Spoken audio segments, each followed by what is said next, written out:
അമ്മേ പരിശുദ്ധമേ, ദൈവമാതാവേ, കൃപാസനത്തിലൂടെ ഞങ്ങളുടെ ദേശത്തിനും അമ്മ മധ്യസ്ഥം തേടി തന്ന എല്ലാ അനുഗ്രഹങ്ങൾക്കും കൃപകൾക്കും ഞങ്ങളിപ്പോൾ ഹൃദയം നിറഞ്ഞ നന്ദി പറയുന്നു.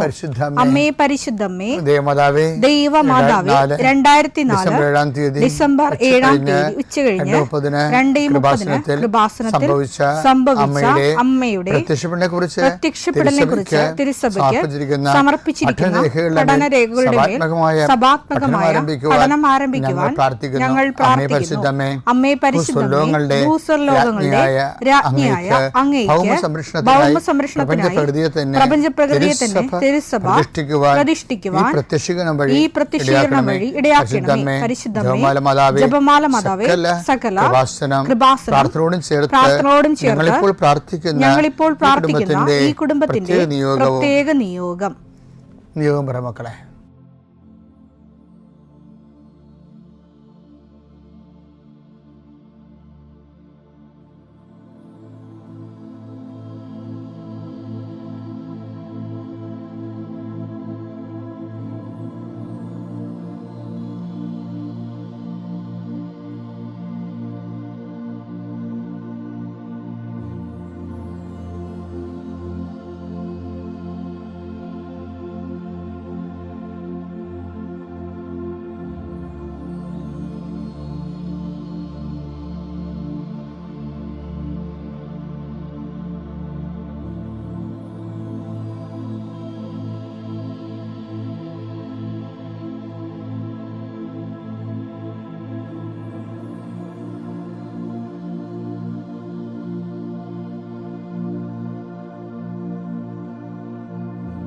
അമ്മയുടെ പ്രത്യക്ഷീകരണത്തിന്റെ ഈ അനുഗ്രഹവേളയിൽ ഞങ്ങൾക്ക് സാധിച്ചു തരുവാൻ കനിയണമേ. ആമേൻ. വിശ്വാസ പ്രമാണം. സർവശക്തനായ പിതാവും ആകാശത്തിന്റെയും ഭൂമിയുടെയും സൃഷ്ടാവുമായ ദൈവത്തിൽ ഞാൻ വിശ്വസിക്കുന്നു. അവിടുത്തെ ഏകപുത്രനും ഞങ്ങളുടെ കർത്താവുമായ ഈശോമിശിഹായിലും ഞാൻ വിശ്വസിക്കുന്നു. ഈ പുത്രൻ പരിശുദ്ധാത്മാവിനാൽ ഗർഭസ്ഥനായി കന്യകാമറിയത്തിൽ നിന്ന് പിറന്ന് പൊന്തിയോസ് പീലാത്തോസിന്റെ കാലത്ത് പീഡകൾ സഹിച്ച് കുരിശിൽ തറയ്ക്കപ്പെട്ട് മരിച്ച് അടക്കപ്പെട്ട് പാതാളങ്ങളിൽ ഇറങ്ങി മരിച്ചവരുടെ ഇടയിൽ നിന്ന് 3-ാം നാൾ ഉയർത്ത് സ്വർഗത്തിലേക്ക് എഴുന്നള്ളി സർവശക്തിയുള്ള പിതാവായ ദൈവത്തിന്റെ വലതുഭാഗത്തിരിക്കുന്നു.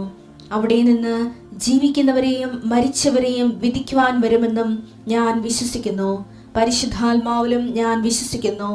വിശുദ്ധ കത്തോലിക്കാ സഭയിലും പുണ്യവാന്മാരുടെ ഐക്യത്തിലും പാപങ്ങളുടെ മോചനത്തിലും ശരീരത്തിന്റെ ഉയർപ്പിലും നിത്യമായ ജീവിതത്തിലും ഞാൻ വിശ്വസിക്കുന്നു. ആമേൻ. സുഖസ്ഥനായ ഞങ്ങളുടെ പിതാവേ, അങ്ങയുടെ നാമം പൂജിതമാകണമേ. അങ്ങയുടെ രാജ്യം വരണമേ. അങ്ങയുടെ തിരുമനസ് സ്വർഗത്തിലെ പോലെ ഭൂമിയിലും ആകണമേ. അന്നു വേണ്ടുന്ന ആഹാരം ഇന്ന് ഞങ്ങൾക്ക് തരണമേ. ഞങ്ങളോട് തെറ്റ് ചെയ്യുന്നവരോട് ഞങ്ങൾ ക്ഷമിക്കുന്നത് പോലെ ഞങ്ങളുടെ തെറ്റുകൾ ഞങ്ങളോടും ക്ഷമിക്കണമേ. ഞങ്ങളെ പ്രലോഭനത്തിൽ ഉൾപ്പെടുത്തരുതേ, തിന്മയിൽ ഞങ്ങൾ രക്ഷിക്കണമേ. ആമേൻ. നന്മ നിറഞ്ഞ മറിയമേ, സ്വസ്തി. കർത്താവ് അങ്ങയുടെ കൂടെ സ്ത്രീകളിൽ അങ്ങ് അനുഗ്രഹിക്കപ്പെട്ടവളാകുന്നു. അങ്ങയുടെ ഉദരത്തിൻ ഫലമായി ഈശോ അനുഗ്രഹിക്കപ്പെട്ടവനാകുന്നു. പരിശുദ്ധ മറിയമേ, തമ്പുരാന്റെ അമ്മേ, പാപികളായ ഞങ്ങൾക്ക് വേണ്ടി ഇപ്പോഴും ഞങ്ങളുടെ മരണസമയത്തും തമ്പുരാനോട് അപേക്ഷിക്കണമേ. ആമേൻ. കർത്താവേ, നിന്റെ ഉന്നതമായ നാമത്തിന് സ്തോത്രം ചെയ്യുന്നു. കർത്താവേ, നിന്റെ വിശുദ്ധ പൗരോഹിത്യത്തെ മഹത്വപ്പെടുത്തണമേ. കർത്താവെ, സഭയിലുള്ള സാന്നിധ്യം പ്രകടമാക്കണം. 40 വർഷം അർപ്പിച്ച കൃപാന്റെ യുഗതിയായി കൃപാസ്ഥാനത്താരെ ജീവനോടെ പ്രത്യക്ഷപ്പെട്ട പരിശുദ്ധ അമ്മയുടെ മാധ്യസ്ഥത്തിലെ ഞാൻ അങ്ങയുടെ മക്കൾക്ക് വേണ്ടി പ്രാർത്ഥിക്കുന്നു. അമ്മേ, ഈ പ്രഭാതത്തിൽ എത്രയോ പേരാണ് അമ്മേ ഈ ഒരു പ്രാർത്ഥനയ്ക്ക് വേണ്ടി കൊതിച്ച് കാത്തിരിക്കണത്. അവർക്ക് എവിടെ എന്തെല്ലാമോ കാര്യങ്ങളുണ്ട്. ഇന്ന് അവരുടെ കഴിവിൽ നിൽക്കാത്ത കാര്യങ്ങളുണ്ട്. കർത്താവേ, അങ്ങയുടെ മക്കളുടെ കഴിവിൽ നിൽക്കാത്ത കാര്യങ്ങൾ, ആ കാര്യങ്ങളെക്കുറിച്ച് ഓർക്കുമ്പോൾ ഭയവും പേടിയും പ്രയാസവും സങ്കടവും നിരാശയും ഒക്കെ തോന്നുന്ന വിഷയങ്ങൾ, വ്യക്തികൾ, അതെല്ലാം യേശുക്രിസ്തു നാമത്തിൽ ഞാൻ ബന്ധിക്കുന്നു. കർത്താവേ, അങ്ങയുടെ മക്കള് ഇനി സമാധാനത്തിൽ വിട്ടേക്കണമെന്ന് പറഞ്ഞില്ലേ യേശു. ഞങ്ങളുടെ ദാസനെ സമാധാനം, എൻ്റെ രക്ഷ ഞാൻ എൻ്റെ കണ്ണുകൊണ്ട് കണ്ടിരിക്കുന്നു. അങ്ങയുടെ ദാസനെ സമാധാനം വിട്ടേക്ക്. സമയം ദീർഘദർശി പറഞ്ഞതുപോലെ അങ്ങയുടെ മക്കൾ ഈ പ്രാർത്ഥനയ്ക്ക് ശേഷം സമാധാനം കണ്ടെത്താൻ ഇടയാക്കണം പ്രാർത്ഥിക്കുന്നു. നിങ്ങളുടെ ജീവിത ചിന്തകൾ, നിങ്ങളിന്ന് പോകാനിരിക്കുന്ന ഇടങ്ങൾ, സംസാരിക്കുന്ന വ്യക്തികൾ, ഒപ്പിടുന്ന പേപ്പറുകൾ, എഴുതുന്ന രേഖകൾ, എൻ്റെ മക്കൾ ജീവിത ഉപായത്തിന് വേണ്ടിയും മേൽഗതിക്ക് വേണ്ടിയും ജോലിക്ക് വേണ്ടിയും ജോലിയുടെ അനുബന്ധ കാര്യങ്ങൾക്ക് വേണ്ടിയും എവിടെയെല്ലാം യാത്ര ചെയ്യുന്നു, ആരോടെല്ലാം സംസാരിക്കുന്നു, ഫോൺ ചെയ്തിട്ട് എന്തെങ്കിലും ഡേറ്റോ കാര്യമോ തീരുമാനമോ വാക്കോ പ്രവൃത്തിയോ തീരുമാനമോ കിട്ടാൻ വേണ്ടി കാത്തിരിക്കുന്നു. അതെല്ലാം മക്കൾക്ക് അനുകൂലമാവുകയും അത് ഈശോയുടെ നാമത്തിൽ ഞാൻ നിങ്ങളെ അനുഗ്രഹിക്കുകയും ചെയ്യുന്നു. എൻ്റെ കർത്താവ്, മനുഷ്യൻ്റെ ഭീഷണി കാരണം മനസ്സിന് സമാധാനം നഷ്ടപ്പെട്ടവരെ, അവരെ നീ ഏത് ഭവനത്തിൽ പ്രവേശിച്ചാലും ആ ഭവന സമാധാന ആശംസ അറിയിച്ച കർത്താവേ, നിന്റെ നാമത്തിൽ നെഞ്ചിലും നെറ്റിലും മുദ്രവാങ്ങി നിന്റെ നാമത്തിൽ വിശ്വസിക്കുന്ന ഒരു മനുഷ്യനെയും ആരും ഭീഷണിപ്പെടുത്താൻ അനുവദിക്കരുത് കർത്താവേ. അവരെല്ലാം ശത്രുക്കളെ കാണുകയെ വിരുന്നൊരുക്കുന്ന ദൈവത്തിൻ്റെ ശക്തിവിശേഷം നിനക്കായി വിരുന്നൊരുക്കട്ടെ. നിൻ്റെ എല്ലാ ശത്രുക്കളുടെയും മുന്നിൽ നിത്യം പിതാവും പുത്രനും പരിശുദ്ധാത്മാവ് സർവീശ്വര എന്നേക്കും ആമേൻ. എൻ്റെ പ്രിയപ്പെട്ടവരെ, ദൂതപുത്രൻ്റെ തിരിച്ചു വരവിലെ മാനസാന്തരത്തിലെ കർത്താവ് വളരെ തന്ത്രപൂർവമായിട്ട്, തന്ത്രപൂർവം എന്ന് പറയാൻ പറ്റത്തില്ല, കർത്താവിൻ്റെ അഭിഷേക വിധി പ്രകാരം അടക്കം ചെയ്തിരിക്കുന്ന ഒരു ദൈവമനസ്സുണ്ട്. എന്താണ്? അവൻ ഇനി തിരിച്ചു പോകത്തില്ലെന്ന് പറയുന്നുണ്ട്. അപ്പാ, അബദ്ധം പറ്റിപ്പോയി അപ്പാ, ഞാൻ അത്ര അനുഭവിക്കുകയും ചെയ്തു, ഇനി ഞാൻ തിരിച്ചു പോകത്തില്ല അപ്പാ എന്ന് പറയും. തിരിച്ചു പോകുന്നത് ബൈബിള് സഹിക്കാനാവാത്ത ഒരു തിന്മയാണ്. അവൻ എല്ലാ സ്വത്തും വാങ്ങിച്ചുകൊണ്ട് പോകുന്നതിനേക്കാളും അത് വേശ്യകളുടെ കൂടെ ചെലവഴിച്ചെന്നല്ലേ പറയണത്. മുത്തമകൻ അങ്ങനെയാണ് പറയണത്, അവൻ ആരോപിക്കണം അങ്ങനെയാണ്. പക്ഷെ അതിനേക്കാൾ അപ്പന് ബുദ്ധിമുട്ടുണ്ടാക്കണത് ഇങ്ങനെ മാനസാന്തരപ്പെട്ട് ഒരിക്കലും വന്നവർ പിന്നെ വന്നിട്ട് പിന്നെയും പോകും. അവരെക്കുറിച്ച് അപ്പം വൃത്തപുത്തം പറയുന്നതുകൊണ്ട് ഞാൻ അങ്ങനെ ഒരിക്കലും, അതുകൊണ്ടാണ് അങ്ങയുടെ ദാസരിൽ ഒരുവനായി ഞാൻ ഇവിടെ എക്കാലം ജീവിച്ചോളാം, ഞാൻ ഇനി പോകത്തില്ലെന്ന് പറയും. കാര്യം അത് ബൈബിളിൻ്റെ ഉള്ളിലുള്ള ഒരു ഭയങ്കര രഹസ്യമായ ഒരു നിഗൂഢമായ ഒരു വെളിപാടാണ്. കാര്യം അത് പത്രോസും പൗലോസും ഈ വിഷയത്തിൽ ഭയങ്കര സീരിയസ് ആണ്. പത്രോസ് എന്താ പറയണെന്ന് വെച്ചാൽ എബ്രായർ 6:4 ഒരിക്കൽ പ്രകാശം ലഭിക്കുകയും സ്വർഗീയ സമ്മാനം ആസ്വദിച്ചറിയുകയും പരിശുദ്ധാത്മാവിൽ പങ്കുകാരാവുകയും ദൈവവചനത്തിന്റെ നന്മയും വരാനിരിക്കുന്ന യുഗത്തിന്റെ ശക്തിയും രുചിച്ചറിയുകയും ചെയ്തവർ വീണു പോവുകയാണെങ്കിൽ അവരെ അനുതാപത്തിലേക്ക് പുനരാനയിക്കുക അസാധ്യമാണ്. അനുതാപത്തിലേക്ക് ആനയിക്കുകയുണ്ട്, പുനരാനയിക്കുകയുണ്ട്. അപ്പോൾ പുനരാനയിക്കുക ബൈബിൾ അംഗീകരിക്കണില്ല. കാര്യം ഒരിക്കൽ അവൻ അനുതാപപ്പെട്ട് തിരിച്ച് പാപം ഉപേക്ഷിച്ച് വന്നാൽ പിന്നെയും പഴയ അഭ്യാസം കാണിച്ചാൽ ബൈബിൾ അതിനെ വിളിക്കണത് പന്നി, പട്ടി എന്നൊക്കെ വിളിക്കണം. അതറിയണമെന്നുണ്ടെങ്കിൽ 10 ദിവസം ലേഖനം വായിച്ചാൽ മതി. 2 പത്രോസ് 2:20 എടുത്തേ. നമ്മുടെ കർത്താവും രക്ഷകനുമായ യേശുക്രിസ്തുവിനെ കുറിച്ചുള്ള അറിവ് മൂലം അവർ ലോകത്തിന്റെ മാലിന്യങ്ങളിൽ നിന്ന് രക്ഷ പ്രാപിച്ചതിന് ശേഷം വീണ്ടും അവയിൽ കുരുങ്ങുകയും അവയാൽ തോൽപ്പിക്കപ്പെടുകയും ചെയ്യുന്നെങ്കിൽ അവരുടെ അന്ത്യസ്ഥിതി ആദ്യത്തേതിനേക്കാൾ മോശമായിരിക്കും. കാരണം തങ്ങൾക്ക് ലഭിച്ച ശുദ്ധകൽപ്പനയെ കുറിച്ച് അറിഞ്ഞിട്ട് അതിൽ നിന്ന് പിന്മാറുന്നതിനേക്കാൾ അവർക്ക് നല്ലത് നീതിയുടെ വഴിയെക്കുറിച്ച് അറിയാതിരിക്കുകയാണ്. നായി ഛർദ്ദിച്ചത് തന്നെ വീണ്ടും ഭക്ഷിക്കുന്നു. കുളിച്ച പന്നി ചെളിക്കുണ്ടിൽ വീണ്ടും ഉരുളുന്നു. പന്നി, പട്ടി എന്നൊക്കെ വിളിക്കണം. ഒരിക്കൽ രക്ഷപ്പെട്ട് വിശുദ്ധിയിലേക്ക് വന്നിട്ട് പിന്നെ അവൻ പഴയ അഭ്യാസം കാണിച്ചാൽ അവന് ദൈവം പന്ന്യൻ തന്നെ വിളിക്കണം. കാര്യം മറ്റവൻ പന്നികളുടെ കൂട്ടത്തിൽ തിന്നാൻ പോയതേ ഉള്ളൂ. ധൂർത്തപുത്രൻ അവൻ തിരിച്ചു വന്നിട്ട് പിന്നെ പോയാൽ പന്നികളുടെ കൂട്ടത്തിലേക്ക് പോവുകയല്ല, അവൻ വേറൊരു പന്നിയായി മാറുകയും. അതാണ് ബൈബിളിൻ്റെ ഒരു കോൺസെപ്റ്റ്. അപ്പോൾ വീണവർ അതാ നിൽക്കുന്നു എന്ന് തോന്നുന്നവൻ വീഴാതിരിക്കേണ്ടത് ഓരോ സപ്പോസം പറ. അങ്ങനെയാണ് 1 കൊരിന്തോസ് 10:12. 1 കൊരിന്തോസ് 10:12. ആകയാൽ നിൽക്കുന്നു എന്ന് വിചാരിക്കുന്നവൻ വീഴാതെ സൂക്ഷിച്ചു. അമ്മയ്ക്കും തിരുക്കുമാരനും 1000 നന്ദി. ഇന്നീ കൃപാസനം അൾത്താരയിൽ വന്നു നിന്ന് ഒരു സാക്ഷ്യം പറയാനായി എന്നെ അനുവദിച്ച അമ്മയ്ക്ക് 1000 നന്ദി പറയുന്നു. എൻ്റെ പേര് മെർലിൻ. ഞാൻ നായത്തോട് അങ്കമാലിയിൽ നിന്ന് വരുന്നു. കവരപ്പറമ്പ് ഇടഭാഗമാണ്. ഞാൻ ഇവിടെ വന്ന് കൃപാസനത്തിൽ ആദ്യമായി ഉടമ്പടി എടുക്കുന്നത് 17/2/2024 ഞാൻ ആദ്യം തന്നെ ഈ കൃപാസനത്തിൽ വരാനിടയുണ്ടായത് എൻ്റെ മമ്മിയുടെ കൂടെയാണ്. എൻ്റെ മമ്മിയുടെ കൂടെ എനിക്ക് നേഴ്സിങ്ങിന് അഡ്മിഷൻ കിട്ടിയതിൻ്റെ ഭാഗമായി നന്ദി പറയാനാണ് ഞാൻ കൃപാസനത്തിൽ വന്നത്. അഡ്മിഷൻ കിട്ടിയതിന് നന്ദി എന്ന് പറയുമ്പോൾ എനിക്ക് +2 ഒട്ടും മാർക്കില്ലായിരുന്നു. ഞാൻ ജസ്റ്റ് പാസ്സായ ഒരാളായിരുന്നു. എനിക്ക് നേഴ്സിങ്ങിന് പഠിക്കാൻ പോകണമെന്ന് പറഞ്ഞപ്പോൾ നാട്ടിൽ നേഴ്സിംഗ് പഠിക്കാനാണ് നല്ലത് എന്നും നാട്ടിൽ പഠിച്ചാൽ മതി എന്നായിരുന്നു വീട്ടിൽ പറഞ്ഞത്. അങ്ങനെ എൻ്റെ മാർക്കോടെ നാട്ടിൽ നേഴ്സിന് കിട്ടാമെന്ന് വെച്ചാൽ വളരെ പാടായിട്ടുള്ളൊരു കാര്യമായിരുന്നു. അങ്ങനെ മമ്മി ഇവിടെ വന്ന് ഉടമ്പടി എടുത്ത് പ്രാർത്ഥിച്ചതിൻ്റെ ഫലമായിട്ട് എനിക്ക് നാട്ടിൽ തന്നെ മെഡിക്കൽ ട്രസ്റ്റിലാണ് ഞാൻ പഠിച്ചത്. മെഡിക്കൽ ട്രസ്റ്റിൽ എനിക്ക് അഡ്മിഷൻ കിട്ടാനും NRI സീറ്റിലാണ് കിട്ടിയതെങ്കിലും അവിടെ ഒരു അഡ്മിഷൻ കിട്ടാമെന്ന് വെച്ചാൽ വളരെ ബുദ്ധിമുട്ടായിരുന്നു എൻ്റെ മാർക്ക് വെച്ചിട്ട്. അങ്ങനെ എനിക്ക് അവിടെ അഡ്മിഷൻ കിട്ടി. ഞാൻ നേഴ്സിങ്ങിന് അവിടെ പഠിക്കാനായിട്ട് തുടങ്ങി. ഞാൻ നേഴ്സിങ്ങിന് പഠിക്കാൻ തുടങ്ങി എനിക്ക് ഒത്തിരി ബുദ്ധിമുട്ടുകളായിരുന്നു. എനിക്ക് പഠിച്ചിട്ടൊന്നും മനസ്സിലാവുന്നില്ല, പഠിപ്പിക്കുന്നതൊന്നും മനസ്സിലാവുന്നില്ല. എന്നേക്കാൾ ഒത്തിരി മാർക്കുള്ള പിള്ളേരാണ് ക്ലാസ്സുകളിൽ ഇരിക്കുന്നത്. എല്ലാ 85-95% മാർക്കുള്ള പിള്ളേരുടെ കൂടെ ഞാൻ പോയിരിക്കുമ്പോൾ എനിക്ക് അവർ പഠിപ്പിക്കുന്നത് എന്നെ ഒന്നും മനസ്സിലാവാത്ത രീതിയിലായിരുന്നു ഞാൻ ക്ലാസ്സിലിരുന്നുകൊണ്ടിരുന്നത്. ക്ലാസ്സിൽ ഓരോ ദിവസം ക്ലാസ് കഴിയുന്തോറും എനിക്ക് ബുദ്ധിമുട്ടുകൾ കൂടുക എന്നല്ലാതെ അത് കുറഞ്ഞിട്ടില്ലായിരുന്നു. എക്സാമുകളായി തുടങ്ങിയപ്പോഴും ഫസ്റ്റ് ഇയറിൻ്റെ എക്സാം വന്നു, എൻ്റെ റിസൾട്ട് വരുന്നു, ഞാൻ തോക്കുന്നു. സെക്കൻഡ് ഇയറിൻ്റെ എക്സാം വരുന്നു, എൻ്റെ റിസൾട്ട് വരുന്നു, ഞാൻ തോക്കുന്നു. അതൊരു പതിവായി തുടങ്ങിയിരുന്നു. ഒരു ജയമില്ലാതെ തോൽവി മാത്രമായിരുന്നു എനിക്ക് മുൻപിലുണ്ടായിരുന്നത്. ഞാൻ ഒരു സബ്ജക്റ്റിന് പോലും തോക്കുന്നു എന്ന് പറയുമ്പോൾ 6 സബ്ജക്റ്റ് ഉണ്ടെങ്കിൽ 6 സബ്ജക്റ്റിന് ഒരുമിച്ചാണ് ഞാൻ തോറ്റുകൊണ്ടിരുന്നത്. ഒരെണ്ണത്തിന് പോലും ജയിക്കില്ലായിരുന്നു.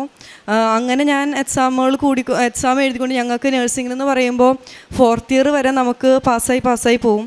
4th ഇയറിൻ്റെ എക്സാം അറ്റൻഡ് ചെയ്യണ സമയമാവുമ്പോൾ 3rd ഇയർ വരെ എല്ലാം പാസ്സായാലേ 4th ഇയറിൻ്റെ എക്സാം നമുക്ക് മെയിൻ എക്സാം അറ്റൻഡ് ചെയ്യാൻ പറ്റുള്ളായിരുന്നു. എനിക്ക് സപ്ലികളുടെ എണ്ണം 10, 17, 18ഓളം ആയിക്കൊണ്ടേയിരിക്കണമായിരുന്നു. എനിക്ക് ജയമില്ല, തോൽവി മാത്രം. ഞാൻ അങ്ങനെ ഇരിക്കെ ഇവിടെ വന്ന് മമ്മിയുടെ ഒപ്പം വന്ന് ഞാൻ പ്രാർത്ഥിക്കാൻ വേണ്ടിയിട്ട് കൃപാസനത്തിൽ വന്ന് പ്രാർത്ഥിക്കാൻ വേണ്ടി വന്നു. എൻ്റെ 3rd ഇയറിൻ്റെ പരീക്ഷയ്ക്ക് മുമ്പാണ് ഞാൻ പ്രാർത്ഥിക്കാൻ വേണ്ടി വരുന്നത്.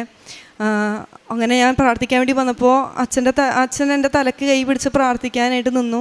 അന്നേരം അച്ഛൻ എൻ്റെ അടുത്ത് പറഞ്ഞു, മമ്മിയുടെ ഉടമ്പടി മാറ്റി മോൾ ഉടമ്പടി എടുക്കാൻ പറഞ്ഞു. അന്നത് കേട്ടെങ്കിലും ഉടമ്പടി എടുത്തില്ലായിരുന്നു. നമ്മൾ പ്രാർത്ഥിച്ച് തിരിച്ചു പോയി. പിന്നീട് എൻ്റെ 3rd ഇയറിൻ്റെ എക്സാം ഞാൻ എഴുതുന്നു, പതിവ് പോലെ ഞാൻ തോക്കുന്നു. അങ്ങനെ പോയിക്കൊണ്ടിരിക്കണു. അങ്ങനെ ഞാൻ 3rd ഇയറിൻ്റെ പിന്നെ അവസാനമായപ്പോഴത്തേക്കും എനിക്ക് ജയിക്കാതെ വേറെ നിവൃത്തിയില്ല. ആ രീതിയിൽ വന്നപ്പോഴാണ് ഞാൻ ഇവിടെ ഉടമ്പടിക്ക് എടുക്കാൻ വേണ്ടി വരുന്നത്. ഞാൻ വന്നു, ഉടമ്പടി എടുത്തു. ഉടമ്പടിയിലൂടെ പ്രാർത്ഥിച്ചും കാര്യങ്ങളെല്ലാം ചെയ്തു പോകുന്നുണ്ടായിരുന്നു. 1-2 സബ്ജക്റ്റുകൾ വെച്ച് ജയിക്കും എന്നല്ലാണ്ട് എനിക്കങ്ങനെ എല്ലാം ജയിക്കുക. പക്ഷെ അതെന്നെ എനിക്ക് വലിയ അത്ഭുതമായിരുന്നു. കാരണം ഒന്നും ജയിക്കാത്ത എനിക്ക് ഒരു സബ്ജക്റ്റെങ്കിലും ജയിക്കുക എന്നത് വലിയൊരു കാര്യം തന്നെയായിരുന്നു. അങ്ങനെ 1-2 സബ്ജക്റ്റുകൾ ജയിക്കാൻ തുടങ്ങി. പിന്നെ 4th ഇയറിൻ്റെ മെയിൻ എക്സാം ആയി കഴിഞ്ഞപ്പോൾ എൻ്റെ കൂടെ പഠിച്ച പിള്ളേരുടെ ഒപ്പം എക്സാം അറ്റൻഡ് ചെയ്യാൻ എനിക്ക് പറ്റില്ലായിരുന്നു. കാരണം എനിക്ക് അപ്പോഴും ഫെയിലിയർ ഉള്ള കാരണം എനിക്ക് അറ്റൻഡ് ചെയ്യാൻ പറ്റില്ല. പക്ഷേ അത്ഭുതം എന്നുള്ള രീതിയിൽ ആ സമയമായപ്പോഴത്തേക്ക് എനിക്ക് 3-4 സബ്ജക്റ്റും കൂടി ക്ലിയർ ആയാൽ മതി എനിക്ക് അറ്റൻഡ് ചെയ്യാൻ വേണ്ടിയിട്ട്. ഈ 3-4 സബ്ജക്റ്റ് എന്ന് പറയുന്നത് 16-17 സബ്ജക്റ്റിൽ നിന്നാണ് 3-4 സബ്ജക്റ്റിലേക്ക് ഞാൻ എത്തി നിൽക്കണേ. എൻ്റെ 1 വർഷം ഞാൻ ഇരുന്ന് പഠിക്കേണ്ട അവസ്ഥയിലായിരുന്നു. ഞാൻ ആ സമയങ്ങളിൽ ഇവിടെ വന്ന് പ്രാർത്ഥിക്കുന്നുണ്ടെങ്കിലും എൻ്റെ പ്രാർത്ഥന അച്ഛൻ പറയുന്ന രീതിയിൽ നല്ല രീതിയിൽ കൃപാസനത്തിൽ ഉടമ്പടി പ്രകാരമായിരുന്നില്ല. അതിൻ്റെ ആയിരുന്നു എൻ്റെ ഈ ലാഗ് ആയിക്കൊണ്ടിരുന്നതും. എനിക്ക് തന്നെ ഒരു തോന്നൽ വന്നിരുന്നു, എനിക്കങ്ങനെ എൻ്റെ 3rd ഇയറിൻ്റെ വരെ ഫുൾ ക്ലിയറായി. 4th ഇയറിലേക്ക് എനിക്ക് എഴുതാനൊരു അവസരം കിട്ടി. ഞാൻ 4th ഇയറിൽ എഴുതാൻ വേണ്ടി വന്ന ടൈമായപ്പോൾ എനിക്ക് ഒത്തിരി എന്താ പറയുക, എനിക്കിനി കിട്ടും എന്നുള്ളൊരു തോന്നലൊക്കെ ആയിരിക്കാം മനസ്സിൽ. എന്നാലും പഠിച്ചതും ഒന്നും അറിയില്ല, ആ രീതിയിൽ തന്നെയാണ്. അങ്ങനെ ഇവിടെ ഒന്ന് പ്രാർത്ഥിച്ച്, പിന്നത്തെ പ്രാർത്ഥന എന്ന് പറഞ്ഞാൽ അത്രയും നാളും പ്രാർത്ഥിച്ച പ്രാർത്ഥനയല്ലായിരുന്നു. പള്ളിയിൽ നിന്ന് ഇറങ്ങാതെ പള്ളിയിൽ തന്നെ ഏത് നേരവും പോയി ബൈബിള് കെട്ടിപ്പിടിച്ച് നടന്ന്, കൊന്തേ കയ്യിൽ പിടിച്ച് നടന്ന്, കാരണം അത്രയും മനസ്സിൽ വിഷമം കൊണ്ടാണ് നമ്മൾ പ്രാർത്ഥിക്കുന്നത്. അപ്പം നമുക്ക് മനസ്സിലാവുന്ന കാര്യം എന്താ വെച്ചാൽ അത്രയും നാൾ ഞാൻ പ്രാർത്ഥിച്ചത് ഒരു പ്രാർത്ഥനയല്ലായിരുന്നു. കാരണം എല്ലാവരും പ്രാർത്ഥിക്കുന്ന പോലെ ഒരു പ്രാർത്ഥനയായിരുന്നു. ഉടമ്പടിയിലൂടെ നമ്മൾ പടന്ന് പ്രാർത്ഥിക്കുന്ന ഒരു പ്രാർത്ഥനയല്ലായിരുന്നു. എന്ന് ഞാൻ ആ ഉടമ്പടി പ്രാർത്ഥന മര്യാദയ്ക്കായി തുടങ്ങിയോ അന്നാണ് എനിക്ക് മര്യാദയ്ക്കുള്ള വിജയം കണ്ടു തുടങ്ങിയത്. എനിക്ക് 4th ഇയറിന് അങ്ങനെ ഞാൻ മെയിൻ എക്സാം അറ്റൻഡ് ചെയ്തു. 4 സബ്ജക്റ്റായിരുന്നു ഞങ്ങൾക്ക് 4th ഇയറിന്. ഞാൻ പ്രതീക്ഷിച്ചത് എനിക്ക് 3 ജയിക്കും, 1 പോവും, അതായിരുന്നു എൻ്റെ പ്രതീക്ഷ. പക്ഷേ നേരെ തിരിച്ചായിരുന്നു. 1 മാത്രം കിട്ടിയിട്ട് 3 പോവുകയാണ് ചെയ്തത്. അപ്പം ഞാൻ ഇവിടെ വന്ന് കൂടുതൽ പ്രാർത്ഥിച്ച് കൂടുതൽ ഒരുങ്ങി ഞാൻ ധ്യാനത്തിന് പോയി. പിന്നത്തെ ഒരു എക്സാം അറ്റൻഡ് ചെയ്യണേക്കാളും മുമ്പ് എനിക്കൊരു ധ്യാനം കൂടണം, എനിക്ക് കുമ്പസാരിച്ച് ഒരുങ്ങണം. അത്രയും നാളെ എഴുതിയതിനേക്കാൾ വ്യത്യസ്തമായി ആയിരിക്കണം ഇനി എൻ്റെ എക്സാം. കാരണം ഇനി എനിക്കൊരു അവസരം ഇല്ല. എൻ്റെ കൂടെ പഠിച്ചവരൊക്കെ പുറത്തേക്ക് പോകാനും ജോലിക്ക് കയറാനൊക്കെ തുടങ്ങി. നമ്മളിങ്ങനെ ജൂനിയേഴ്സിൻ്റെ കൂടെ എഴുതി മനസ്സിന് തന്നെ ഭയങ്കര മടുപ്പ് വന്നു തുടങ്ങി. നിർത്തിപ്പോയാലോ, ഇനി പഠിക്കണോ എന്നുള്ള ചിന്തയൊക്കെ മനസ്സിൽ വന്നു. പക്ഷേ നിർത്തിയാലും വേറെ വകുപ്പില്ലാത്തത് കൊണ്ടും ഇയർ അത്രയും പോയേക്കണതുകൊണ്ടും അതിനകത്ത് തന്നെ നിൽക്കാം എന്നുള്ളൊരു ചിന്തയിലാണ് ഞാൻ നിന്നത്. ഞാൻ പഠിച്ചു, ഞാൻ പ്രാർത്ഥിച്ചു, ഞാൻ ധ്യാനങ്ങൾ കൂടി. എൻ്റെ എക്സാമിന് മുൻപ് ഞാൻ ധ്യാനം കൂടി ഒരുങ്ങി കുമ്പസാരിച്ച് ആണ് ഞാൻ എക്സാം അറ്റൻഡ് ചെയ്യാൻ വേണ്ടി പോകുന്നത്. എൻ്റെ എക്സാം അറ്റൻഡ് ചെയ്യാൻ വേണ്ടി പോകുമ്പോൾ അത്രയും നാളെ എക്സാം എഴുതിയതിനേക്കാൾ വ്യത്യസ്തമായി. ഞങ്ങൾക്ക് എക്സാം ഹോളിൽ കയറുമ്പോഴെന്ന് വെച്ച് കഴിഞ്ഞാൽ നമ്മുടെ കയ്യിൽ ഫുൾ ചെക്ക് ചെയ്തിട്ട് നമ്മൾ അകത്തേക്ക് കയറ്റുള്ളൂ. ഒരു റബ്ബർ ബാൻഡ് പോലും പെൻസിലും പേനയുമേ ചെറ്റിയേക്കാണെങ്കിൽ അവർ അതുവരെ പൊട്ടിച്ച് കളയും. അങ്ങനെയാണ് നമ്മൾ എക്സാമിന് കയറ്റുള്ളൂ. അങ്ങനെ ഇരിക്കെ ഉപ്പും കാശ് രൂപമൊക്കെ കയറ്റാമെന്ന് വെച്ചാൽ അത് നമുക്ക് ചിന്തിക്കാൻ കൂടി പറ്റില്ല. അത് നഴ്സിംഗ് പഠിച്ച പിള്ളേർക്ക് മനസ്സിലാവും അത് എങ്ങനെയാണെന്നുള്ളത്. ഞാൻ എൻ്റെ പേനയുടെ ഒരു അടപ്പിലായിരുന്നു ഞാൻ ഈ കൃപാസന ഉപ്പ് ഞാൻ കൊണ്ടുപോയിക്കൊണ്ടിരുന്നത്. ഞാനത് കൊണ്ടുപോയി ഞാൻ ആരും കാണാതെ എക്സാമിനിരിക്കുന്ന സമയത്ത് ടീച്ചർമാരെല്ലാവരെയും ശ്രദ്ധ എന്ന് വെച്ചാൽ അവർ സമ്മതിക്കില്ല അതിന്. നമ്മളെ അപ്പം തന്നെ പുറത്തേക്ക് ഇറക്കും. പിന്നെ അത് എക്സാം എഴുതാൻ പറ്റാത്തൊരവസ്ഥയിലാവും. അങ്ങനെ എന്തെങ്കിലും സാധനങ്ങൾ പറയാത്തത് അലൗഡ് കയറ്റി കഴിഞ്ഞ് കഴിഞ്ഞാൽ ഞാൻ ആരും കാണാതെ ഒരു വിശ്വാസ പ്രമാണമൊക്കെ ചൊല്ലി ആ ഹോളിൽ ഇട്ട് ഞാൻ ഇരിക്കുന്ന ടേബിളുമേ ഉപ്പും വിതറി ഞാൻ അതിൻ്റെ വായയിലിട്ടാണ് ഞാൻ എക്സാം എഴുതാൻ വേണ്ടി ഇരുന്നത്. പക്ഷേ എനിക്ക് അങ്ങനെ എക്സാമിൻ്റെ ഒരു ക്വസ്റ്റ്യൻ പേപ്പർ കിട്ടിക്കഴിഞ്ഞ് കഴിഞ്ഞപ്പോൾ എനിക്കറിയണം ഒരു ക്വസ്റ്റ്യനും അതിനകത്തില്ല എന്നുള്ള രീതിയിലായിരുന്നു എൻ്റെ ക്വസ്റ്റ്യൻ പേപ്പർ. പിന്നെ ആകെ ഒരു വിശ്വാസമാണ്, മാതാവിനോടുള്ളൊരു വിശ്വാസത്തിൽ മാത്രമാണ് ഞാൻ എക്സാം എഴുതിയത്. ആ എക്സാം എല്ലാം എഴുതി കഴിഞ്ഞ് വരുമ്പോഴും വീട്ടിലൊക്കെ എത്രയൊക്കെ കുഴപ്പമുണ്ടായില്ല എന്ന് പറയുമെങ്കിൽ എൻ്റെ മനസ്സിൽ 100% ഉറപ്പായിരുന്നു മാതാവ് ഒരു അത്ഭുതം പ്രവർത്തിക്കാതെ ഞാനത് ജയിക്കില്ല എന്നുള്ളത്. ഞാൻ അത്രയും പ്രാർത്ഥിച്ചിരുന്നു. ഒത്തിരി വിഷമത്തോടെ നമ്മൾ മനസ്സൊരുക്കി പ്രാർത്ഥിച്ച വിളി കേൾക്കണം മാതാവായിരുന്നു. മാതാവിൻ്റെ വിളി കേട്ടു. ഞാൻ ഇവിടെ വന്ന് എൻ്റെ എക്സാം കഴിഞ്ഞതിന് ശേഷം ഞാൻ ഉടമ്പടി പുതുക്കാൻ വേണ്ടി വരേണ്ടായി.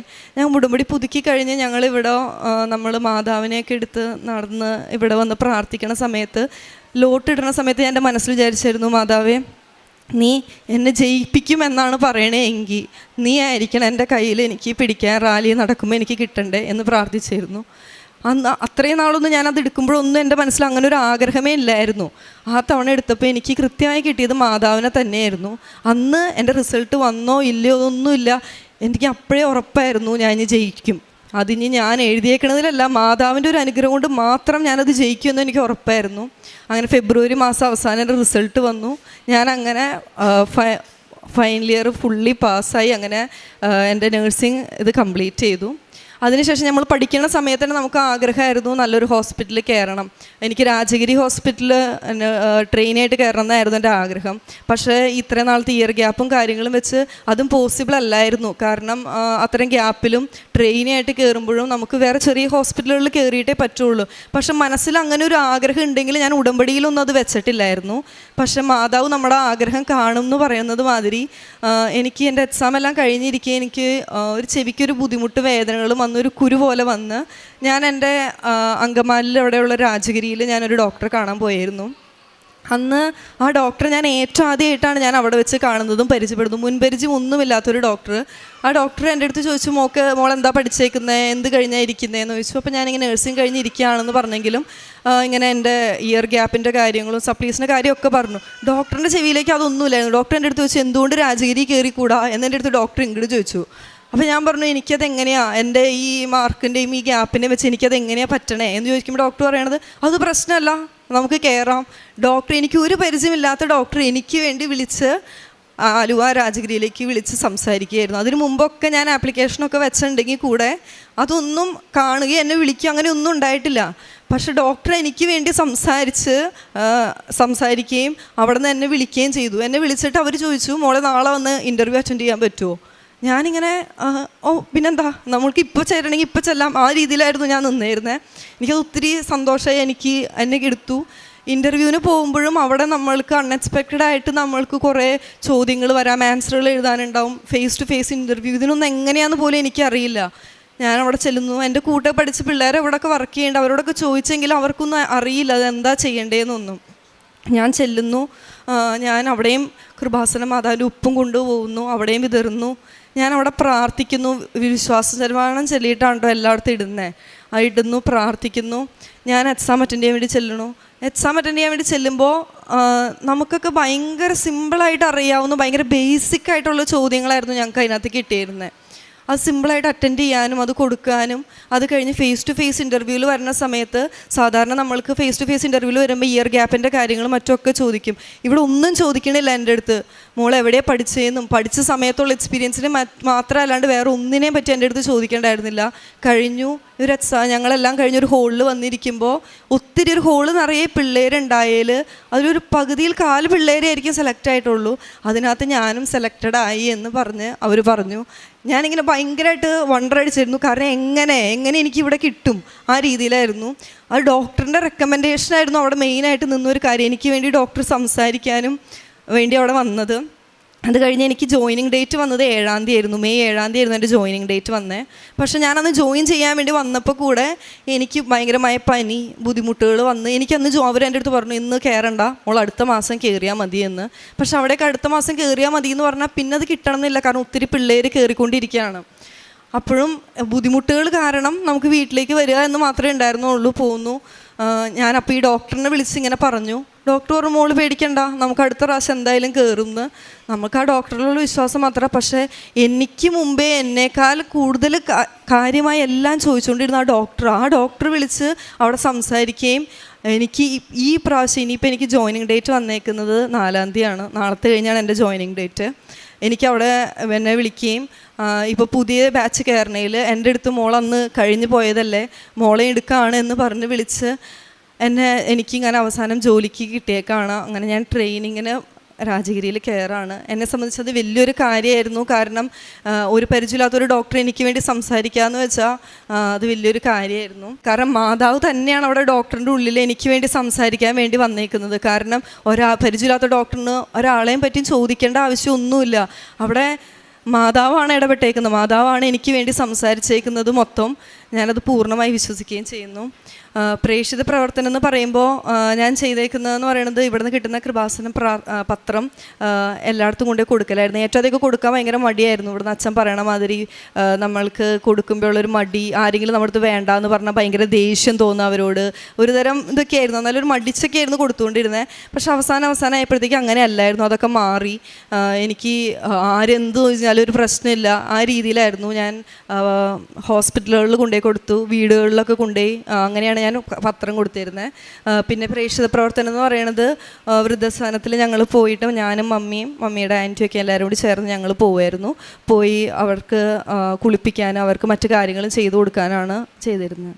എല്ലാ അനുഗ്രഹങ്ങളും എനിക്ക് തന്ന മാതാവിനും ഈശോയ്ക്കും 1000 നന്ദി പറയുന്നു. പ്രഭാഷകൻ്റെ പുസ്തകം 39-ാം അധ്യായം 33-ാം തിരുവചനം. കർത്താവിൻ്റെ പ്രവൃത്തികൾ ഉത്തമമാണ്, യഥാസമയം അവിടുന്ന് ആവശ്യങ്ങൾ നിറവേറ്റുന്നു. മെർലിൻ എന്ന ഈ മകളുടെ പ്രത്യക്ഷീകരണ സാക്ഷ്യം വളരെ ശക്തമായും നമ്മെ ഓർമ്മിപ്പിക്കുന്നത് ഉടമ്പടി എലമെൻ്റായ not by merit but by grace എന്ന അടിസ്ഥാനത്തിലാണ് ഈ മകൾക്ക് ഇന്ന് വലിയ ഒരു വിജയം അല്ലെങ്കിൽ വലിയ ഒരു സാധ്യത നൽകിയിരിക്കുന്നത് എന്ന് നമുക്ക് മനസ്സിലാക്കാൻ സാധിക്കും. +2 മാർക്കില്ലാതെ മകൾ നഴ്സിംഗ് താൻ ആഗ്രഹിച്ച പോലെ തന്നെ എല്ലാം നടക്കുവാൻ ഒരു കുഴപ്പം മാത്രമേ ഉണ്ടായുള്ളൂ. മെർലിൻ്റെ അമ്മയുടെ ഉടമ്പടിയിൽ സൗകര്യപൂർവ്വം പ്രാർത്ഥിച്ചു പോവുകയായിരുന്നു. അപ്പോഴാണ് ബഹുമാനപ്പെട്ട ജോസഫ് അച്ഛൻ്റെ കൈവെപ്പ് ശുശ്രൂഷയിൽ ഒരു പുതിയ മെസ്സേജ് മകൾക്ക് കിട്ടിയത്. മെർലിൻ തന്നെ ഉടമ്പടി ചെയ്ത് പ്രാർത്ഥിക്കുക എന്നുള്ളത്. അല്പമേ ഉഴപ്പിയപ്പോഴാണ് മകൾക്ക് മനസ്സിലായത്, ഉടമ്പടി കൃത്യമായ വിശ്വസ്തയോടെ പാലിച്ചില്ലെങ്കിൽ എനിക്ക് ഈശോയോടുള്ള വിശ്വസ്തത കുറഞ്ഞു പോകും, എനിക്ക് ആ ഒരു ബന്ധം നിലനിർത്താൻ സാധിക്കുകയില്ല എന്ന് മെർലിന് മനസ്സിലായപ്പോഴാണ് ഉടമ്പടി ശക്തമായി പ്രാർത്ഥിക്കുവാൻ തുടങ്ങിയത്. അടിക്കടിയുള്ള തോൽവി ഈ മകൾക്ക് മനസ്സിലായി. ഞാൻ എൻ്റെ ഉടമ്പടിയിലുള്ള അവിശ്വസ്തത മൂലമാണ് എനിക്കുള്ള തകരാറുകൾ വരുന്നതെന്ന്. മകളുടെ ലാസ്റ്റ് എക്സാമിലുള്ള പരീക്ഷയിൽ മകൾ ഏറ്റു പറയുന്നുണ്ട്, എന്നെല്ലാം ക്ലിയർ ചെയ്ത് നേർച്ച വസ്തുക്കളുടെ ഉപയോഗവും കാശുരൂപത്തിൻ്റെ ശക്തിയെല്ലാം എനിക്ക് മനസ്സിലായത് ഉടമ്പടി എത്രമാത്രം ശക്തിയുള്ളതാണെന്ന് തനിക്ക് ബോധ്യപ്പെട്ടത് ഉടമ്പടി നന്നായി ജീവിച്ചു തുടങ്ങിയപ്പോഴാണ്. താൻ ആഗ്രഹിച്ച ഒരു റെപ്യൂട്ടഡ് ഇൻസ്റ്റിറ്റ്യൂഷനിൽ തന്നെ, ഹോസ്പിറ്റലിൽ തന്നെ ജോലി ലഭിക്കുവാനും അതിനുവേണ്ടി പരിശുദ്ധ അമ്മ കടന്നുപോയ വഴികളെക്കുറിച്ചെല്ലാം ഈ മകൾ ഏറ്റുപറയുകയായിരുന്നു. ഒരു അപരിചിതനായ ഡോക്ടർ ആ ഹോസ്പിറ്റലിലേക്ക് വിളിച്ചു പറയുകയും തനിക്ക് വീണ്ടും അസാധ്യതകൾ വന്നപ്പോൾ വീണ്ടും റെക്കമെൻഡ് ചെയ്യുകയും, ഇതെല്ലാം പരിശുദ്ധ അമ്മ നടന്നു പോകുന്ന വഴികളാണ്. പരിശുദ്ധ അമ്മയുടെ സാമീപ്യം വളരെ ശക്തമായി അനുഭവിക്കാൻ, സാമീപ്യവും സമയച്ചുരുക്കവും എല്ലാം മകൾക്ക് കൃത്യമായി അനുഭവിക്കുവാനും, എൻ്റെ യോഗ്യത കൊണ്ടല്ല കൃപ കൊണ്ട് മാത്രമാണ് ഞാൻ ഇന്നൊരു നല്ല ഹോസ്പിറ്റലിൽ, ആഗ്രഹിച്ച ഹോസ്പിറ്റലിൽ എക്സ്പീരിയൻസ് കൂടാതെ വലിയ കാഠിന്യമില്ലാത്ത ഒരു ഇൻ്റർവ്യൂ അറ്റൻഡ് ചെയ്തെല്ലാം മകൾക്ക് കയറി ചെല്ലാനുള്ള വലിയ സാധ്യതകൾ ഇന്ന് മകൾക്ക് ലഭിച്ചിരിക്കുകയാണ്. ഇതൊരു ഭൗതിക ആവശ്യമാണെങ്കിലും ഈ ഭൗതിക ആവശ്യത്തിലൂടെ ഈശോ നമുക്ക് നൽകുന്നത് ഒരു ആധ്യാത്മികമായ ഉന്നതിയാണ്. ദൈവഹിതമനുസരിച്ച് ജീവിക്കുവാനുള്ള ഒരു പ്രേരണയാണ് നമുക്ക് ഉടമ്പടിയിലൂടെ ലഭിക്കുന്നത്. ഉടമ്പടി ഉടൻ ആകണമെങ്കിൽ ദൈവത്തിന് പ്രയോറിറ്റി കൊടുക്കണമെന്ന് തന്നെയാണ് ഇന്ന് മെർലിൻ ഈ സാക്ഷ്യത്തിലൂടെ ഏറ്റുപറയുന്നത്. ദൈവസ്നേഹത്തെക്കുറിച്ച് പറയുമ്പോൾ കണ്ടാലും എത്ര വലിയ സ്നേഹമാണ് അവൻ നമ്മോട് കാണിച്ചത്. ഇന്ന് ഓരോരുത്തരും ഇവിടെ വന്ന് സാക്ഷ്യം പറയുമ്പോൾ മെർലിനെ പോലെ ദൈവാനുഭവവും ദൈവസ്നേഹവും വിശ്വാസപ്രയോഗവും വിശ്വാസ ജീവിതവും എല്ലാം കൂടിച്ചേരുമ്പോഴാണ് അവർക്ക് നിത്യത എന്താണെന്ന് കൃത്യമായി മനസ്സിലാക്കി സാക്ഷ്യങ്ങളിലൂടെ ക്രിസ്തുവിനെ ഏറ്റുപറയാൻ, ഇനി മുതൽ ഞാനല്ല ക്രിസ്തുവാണ് എന്നിൽ ജീവിക്കുന്നതെന്ന് ഏറ്റുപറയാനുള്ള ചങ്കൂറ്റവും ആത്മധൈര്യവും അഭിഷേകവും എല്ലാം ലഭിക്കുന്നത്. നഴ്സിംഗ് ഫീൽഡിലായിരിക്കുന്ന എല്ലാ മക്കളെയും, അതുപോലെ തന്നെ പരീക്ഷാ ബുദ്ധിമുട്ടുള്ള എല്ലാ മക്കളെയും, പരീക്ഷയിൽ തോറ്റുപോകുന്ന മക്കളെയും, സപ്ലിയാൽ വളരെ സങ്കടപ്പെടുന്ന മക്കളുടെ എല്ലാം നിയോഗങ്ങളെ ഈ സാക്ഷ്യത്തോട് ചേർത്ത് വെച്ച് മെർലിന് ലഭിച്ച എല്ലാ അനുഗ്രഹങ്ങൾക്കും ഈശോയ്ക്കും പരിശുദ്ധ അമ്മയ്ക്കും നല്ലൊരു കയ്യടി നൽകി ഈ സാക്ഷ്യം നമുക്ക് സമർപ്പിക്കാം. പരിശുദ്ധ അമ്മയ്ക്കും ഈശോയ്ക്കും മഹത്വം ഉണ്ടായിരിക്കട്ടെ. എൻ്റെ പേര് ഷെറിൻ. ഞാൻ തൃശ്ശൂർ ജില്ലയിൽ ഇരിഞ്ഞാലക്കുട രൂപതയിൽ കുമ്പിടി എന്ന സ്ഥലത്തു നിന്നാണ് വരുന്നത്. ഞാനിപ്പോൾ അയർലൻഡിൽ രജിസ്റ്റേർഡ് നഴ്സായിട്ട് വർക്ക് ചെയ്യുകയാണ്. അത് സാക്ഷ്യപ്പെടുത്താൻ വേണ്ടി ഞാനിന്നിവിടെ നിൽക്കുന്നത്. വെക്കേഷന് വന്നതാണ്. അപ്പോൾ ഈ സാക്ഷ്യം പറയാതെ പോയി കഴിഞ്ഞാൽ അത് ഒരു നന്ദികേടാണെന്ന് തോന്നി, അതുകൊണ്ട് വന്നതാണ്. ഞാനിവിടെ രണ്ടാമത്തെ സാക്ഷിയാണ് പറയുന്നത്.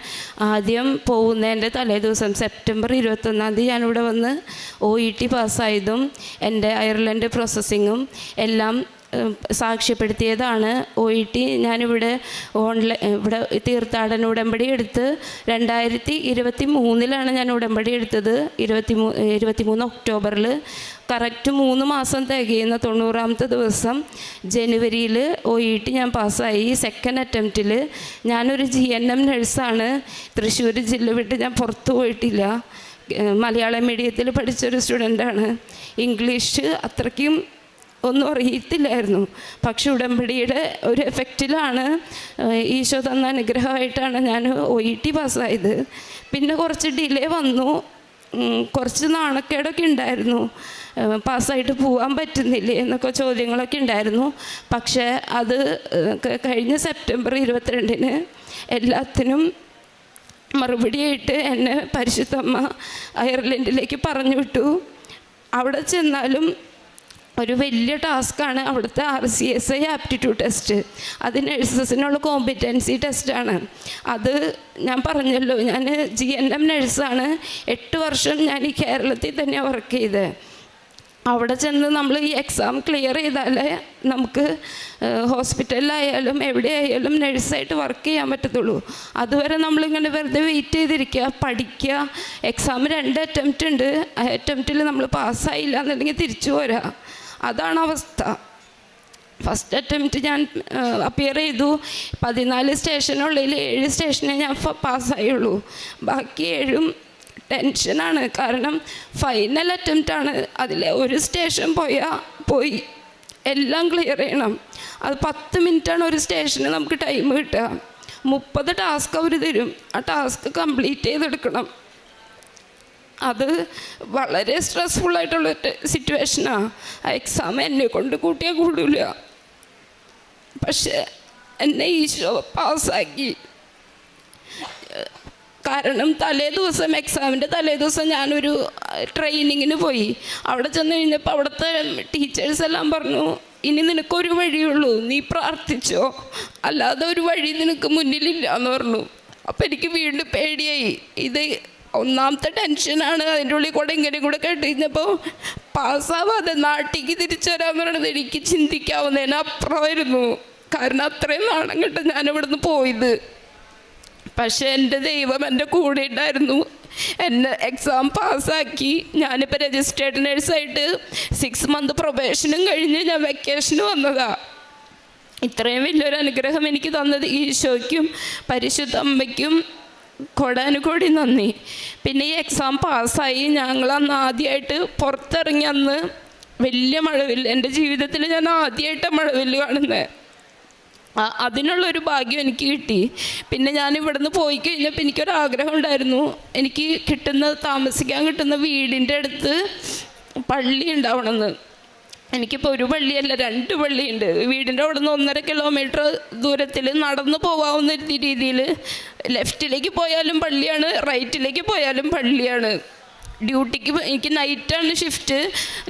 നൈറ്റ് ആവുമ്പോൾ എനിക്ക് എല്ലാ ദിവസവും പള്ളിയിൽ പോവാം. എല്ലാ സൺഡേയും മലയാളം മാസ് ഉച്ചയ്ക്ക്. അപ്പോൾ അത്രയും സൗകര്യമായ ഒരു സ്ഥലത്ത് എനിക്ക് താമസം ഒരുക്കി തന്നു. നല്ലൊരു സ്ഥാപനത്തിൽ സിൽവർ ഗ്രേ കളർ പെയിൻ്റ് അടിച്ച സിൽവർ സ്ട്രീം എന്ന് പറഞ്ഞൊരു കമ്പനിയിലാണ് ഞാൻ വർക്ക് ചെയ്യുന്നത്. അതും പരിശുദ്ധ അമ്മയുടെ ഒരു ഇടപെടൽ തന്നെയാണ്. ഞാനത് ഇതിൽ എഴുതാൻ വിട്ടുപോയതാണ്. സിൽവർ സ്ട്രീം എന്ന സിൽവർ ഗ്രേ കളർ പെയിൻ്റ് അടിച്ച ഒരു കമ്പനിയിലാണ് ഞാൻ വർക്ക് ചെയ്യുന്നത്. ഒരു മലയുടെ ചുവട്ടിലത്. അവിടെ എന്നും നമുക്ക് എന്ന് ടെൻഷൻ ഉണ്ടായാലും എന്ത് വിഷമം ഉണ്ടായാലും എപ്പോഴും നമുക്ക് മഴവില്ലായിട്ട് എൻ്റെ മുന്നിൽ പ്രത്യക്ഷപ്പെട്ട് നിൽക്കും. പിന്നെ എൻ്റെ വീട്ടിലായാലും മുല്ലപ്പൂവിൻ്റെ മണം എൻ്റെ അമ്മയ്ക്കായാലും കൊച്ചിനായാലും അവർക്കെല്ലാം അനുഭവിക്കാവുന്ന രീതിയിൽ മുല്ലപ്പൂവിൻ്റെ പ്രസൻസ് അനുഭവിക്കാൻ സാധിച്ചു. പിന്നെ ജോലിക്ക് 50 റെസിഡൻസ് ഉണ്ട് ഞങ്ങൾക്കൊരു ഫ്ലോറിൽ. 2 നഴ്സുമാരേ ഉള്ളൂ. കെയറർമാരാണ് നമുക്ക് താഴെ നിൽക്കുന്നത് 8 പേര്. അത് അവിടുത്തെ നാട്ടുകാരാണ്. അവരെ നമ്മൾ കോർഡിനേറ്റ് ചെയ്ത് കൊണ്ട് നടക്കണം. അതൊന്നും നമ്മളെ കൊണ്ട് കൂട്ടിയാൽ കൂടില്ല. കാരണം നമ്മൾ ആ നാട്ടിൽ ചെന്ന് നമ്മൾ അവരുടെ അടുത്ത് കാര്യങ്ങൾ പറയാൻ ചെന്നാൽ അവർക്ക് ഇഷ്ടാവില്ല. പക്ഷേ എന്തിനായാലും എനിക്ക് പറ്റാവുന്ന രീതിയിൽ എൻ്റെ ഷിഫ്റ്റ്, ഞങ്ങൾ 2 പേരുള്ള ഷിഫ്റ്റ് കവർ ചെയ്ത് പ്രശ്നങ്ങളൊന്നുമില്ലാതെ കംപ്ലീറ്റ് ചെയ്തെടുക്കാനായിട്ട് ദൈവം സഹായിക്കുന്നുണ്ട്. ഇങ്ങോട്ടേക്ക് തിരിയുമ്പോൾ നീ അത് ചെയ്തില്ലല്ലോ, നീ അത് ചെയ്യാൻ വിട്ടുപോയി, അതും കൂടെ കൊണ്ടുപോവുക, അതും കൂടെ ചെയ്യേ എന്ന് പറഞ്ഞ് കൂടെ ഒരാൾ നടന്ന് പറഞ്ഞു തന്ന് ഓരോ കാര്യങ്ങളും എന്നെ കൊണ്ട് ചെയ്യിക്കുന്നത്. പിന്നെ എന്ത് പ്രശ്നങ്ങളുണ്ടായാലും ആരോട് ഞാൻ റിയാക്ട് ചെയ്യാനൊന്നും പോകാറില്ല. കാരണം നമ്മൾ റിയാക്ട് ചെയ്ത് കഴിഞ്ഞാൽ നമുക്ക് അതിനുള്ള കപ്പാസിറ്റി നമുക്കില്ല. പിന്നെ വെറുതെ നമ്മൾ വായിട്ടലച്ചിട്ട് കാര്യമില്ലല്ലോ. അപ്പം നമ്മൾ തമ്പുരാന് വിട്ടുകൊടുക്കും. കാരണം അവർക്ക് അറിയില്ല, അവർക്ക് ഇങ്ങനെ ഉടമ്പടി എടുത്തൊന്നും ശീലമില്ല, അറിയില്ല. അപ്പം അവർക്ക് അറിയാൻ പാടില്ലാത്തതുകൊണ്ട് ചെയ്യണതല്ലേ ദൈവമേ എന്ന് കരുതി വിട്ടുകൊടുക്കും. അതുകൊണ്ടാണ് പിടിച്ചു നിൽക്കാൻ സാധിക്കുന്നത്. ദൈവം കൂടെയുണ്ട്. ഓരോ നിമിഷവും ഞാൻ അനുഭവിച്ചുകൊണ്ടിരിക്കുക. അപ്പോൾ എല്ലാത്തിനും ഈശോയ്ക്കും പരിശുദ്ധ അമ്മയ്ക്കും ഒരുപാട് നന്ദി.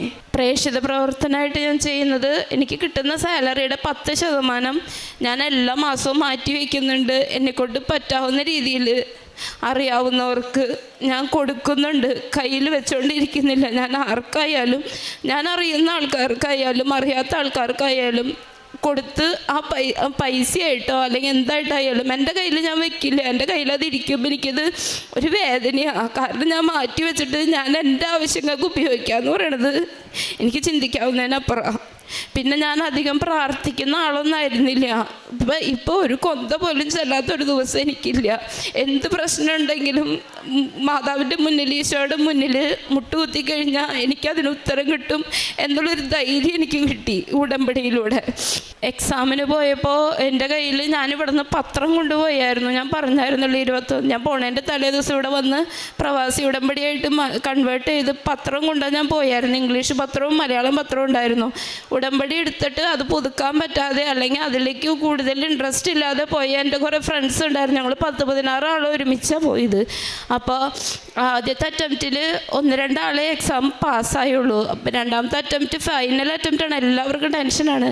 അപ്പോൾ ആ എക്സാമിന് ഞാൻ ഈ പത്രവും കൊണ്ടുപോയി. അവിടെ എനിക്ക് കാണാവുന്ന ആൾക്കാർക്ക് എല്ലാവർക്കും എനിക്ക് പത്രം കൊടുക്കാൻ സാധിച്ചു. അങ്ങനെ എല്ലാ പത്രങ്ങളും ഞാൻ കൊടുത്തു. എല്ലാവർക്കും വിശ്വാസമായി. പിന്നെ എൻ്റെ ലൈഫിൽ ഇത്രയും കാര്യങ്ങൾ ഈശോ നടത്തി തന്നതിൽ ഒരുപാട് ആൾക്കാർക്ക് വിശ്വാസം വന്നിട്ടുണ്ട്. നമ്മൾ വിളിച്ചാൽ വിളി കേൾക്കുന്ന ഒരു ഈശോയാണ് നമുക്കുള്ളത് എന്നുള്ളൊരു ബോധ്യം മറ്റു പലർക്കും വരാനായിട്ട് എന്നെക്കൊണ്ട് ഈശോ സഹായിച്ചിട്ടുണ്ട്. പിന്നെ ഞാൻ ഉപ്പും കൊണ്ടുപോയായിരുന്നു എക്സാമിന് പോയപ്പോൾ. ഒന്നും നമുക്കുടേതായ ഒരു പ്രോഡക്ട്സും നമുക്ക് അവിടേക്ക് എൻട്രി ആക്കാൻ പാടില്ല. പക്ഷെ ഞാൻ ഉപ്പ് പോക്കറ്റിലിട്ടിട്ട് പോയി. പക്ഷെ ഓരോ സ്റ്റേഷൻ്റെ മുന്നിൽ നമ്മൾ എക്സാമിന് അപ്പിയർ ചെയ്യുന്ന ഓരോ സ്റ്റേഷൻ്റെ മുന്നിൽ നമുക്ക് റീഡ് ചെയ്യാനായിട്ട് ഒരു 3 മിനിറ്റ് ടൈം തരും. അപ്പോൾ ഉപ്പൊരു തരി എടുക്കും. കയറി ചെല്ലുമ്പോൾ തന്നെ ആ എക്സാം ഹാളിൽ ആ സ്റ്റേഷനിൽ ഞാനതിടും. അതിട്ടിട്ട് പ്രാർത്ഥിക്കും. പിന്നെ എൻ്റെ കയ്യിൽ തൈലം ഉണ്ടായിരുന്നു. തൈലം ഞാൻ എൻ്റെ നെറ്റിയിലും പിന്നെ അറിയാവുന്നവർക്ക് എല്ലാവർക്കും നെറ്റിയിലും തൈലം പുരട്ടിയിട്ടാണ് എക്സാമിന് ഞങ്ങൾ കയറിയത്. എല്ലാവരും ഞങ്ങൾ 16 ആൾ പോയതിൽ എല്ലാവരും സെക്കൻഡ് അറ്റംപ്റ്റിൽ ഒരാൾ ഫെയിലായി കഴിഞ്ഞാൽ നമുക്കതിൻ്റെ ഒരു എന്താ പറയുക സന്തോഷം ഉണ്ടാവില്ല. ഒരാൾ തോറ്റുപോയി കഴിഞ്ഞാൽ അതെന്നും സങ്കടം തന്നെയാണ്. പക്ഷെ എല്ലാവരും ഞങ്ങൾ പാസ്സായി. ഒരാൾക്ക് പോലും തോറ്റ് തിരിച്ചു വരേണ്ട അവസ്ഥ വന്നില്ല. 13 സ്റ്റേഷൻ വരെ ഫെയിലായ ഒരു പെൺകുട്ടി ഉണ്ടായിരുന്നു. അവളടക്കം പാസ്സായി സെക്കൻഡ് അറ്റംപ്റ്റിൽ. അത് എല്ലാവർക്കും ഒരു അതിശയമായിരുന്നു. അത്രയും കാര്യങ്ങൾ ഈശോയും മാതാവും നടത്തി തന്നത്. എല്ലാം ഉടമ്പടിയുടെ എഫക്റ്റ്. അല്ലാതെ എല്ലാം നമുക്ക് മനസ്സിലാവും. നമ്മളിങ്ങനെ പോയി ആ ഒരു എക്സാം ഫേസ് ചെയ്യുമ്പോഴാണ് അത് മനസ്സിലാവത്തുള്ളൂ. അല്ലാതെ പറഞ്ഞു കഴിഞ്ഞാൽ ചിലപ്പോൾ അതിൻ്റെ ഒരു ഇത് മനസ്സിലാവില്ല. കാരണം 10 മിനിറ്റിൽ നമ്മളിത് മൊത്തം കവർ ചെയ്തെടുക്കണം. അതിൽ ഒരു ടാസ്ക് പോലും വിട്ട് കളയാനില്ല. എല്ലാത്തിലും നമ്മൾ അപ്പിയർ ചെയ്തിട്ടുണ്ടാവണം. അതൊരു വലിയൊരു എക്സാം തന്നെയാണ്. ആലോചിക്കാൻ വയ്യ അതിനെക്കുറിച്ചിട്ട്. അപ്പോൾ ഇത്രയും വലിയൊരു അനുഗ്രഹം ചെയ്തു തന്ന ഈശോയ്ക്കും പരിശുദ്ധ അമ്മയ്ക്കും കൊടാനുകൂടി നന്ദി. ഷെറിൻ എന്ന ഈ മകളുടെ ഒരു എയർലിഫ്റ്റഡ് സാക്ഷ്യമാണ് നാം ഇപ്പോൾ ഈ അൾത്താരയിൽ പങ്കുവച്ച സമയം നാം കേട്ടത്.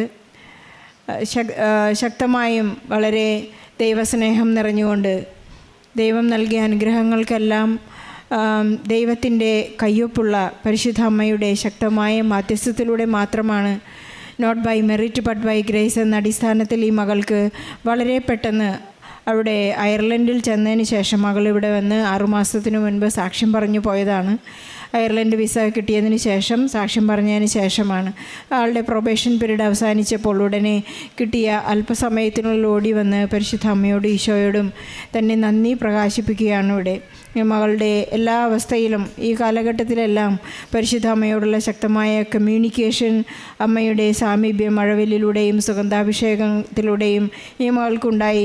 എല്ലാ കാര്യങ്ങളിലും പരിശുദ്ധ അമ്മ കൃത്യമായി പഠിപ്പിക്കുകയും കാണിച്ചു കൊടുക്കുകയും താൻ ആഗ്രഹിച്ചതിലപ്പുറം മകൾ പറയുന്നു, എനിക്ക് 2 പള്ളിയാണുള്ളത്, അതുകൊണ്ട് ഞാൻ ഒരിക്കൽ പോലും ഒരു ദിവസം പോലും ഞാൻ എൻ്റെ ദിവ്യബലി മുടക്കുന്നില്ല, എന്നെ ശക്തമായി ഉടമ്പടി പാലിക്കുവാൻ ഇന്ന് ഈ മകൾക്ക് സാധിക്കുന്നു എന്നുള്ളത് തന്നെ ഈശോയോടുള്ള ഒരു വിശ്വസ്തതയാണെന്ന് ഈ മകൾ ഏറ്റുപറയുന്നു. അതുപോലെ തന്നെ പ്രേക്ഷിത പ്രവർത്തനത്തിന് കാണിച്ച ഒരു വലിയ ചങ്കൂറ്റമാണ്. അന്യഭാഷ പറയുന്ന ഒരു നാട്ടിൽ അതും പരീക്ഷയ്ക്ക് ഒരുങ്ങിക്കൊണ്ട് നിൽക്കുമ്പോൾ അവിടെ പത്രം കൊടുക്കുവാനും അവിടെയുള്ള മക്കൾക്ക് തൈലം പൂശി ധൈര്യം പകർന്ന് പ്രാർത്ഥിക്കുവാനുമൊക്കെയുള്ള ഒരു മനോധൈര്യം ഒരു ഉടമ്പടിയിലൂടെ ജീവിക്കുന്ന ആൾക്ക് മാത്രം ലഭിക്കുന്ന അഭിഷേകമാണ്.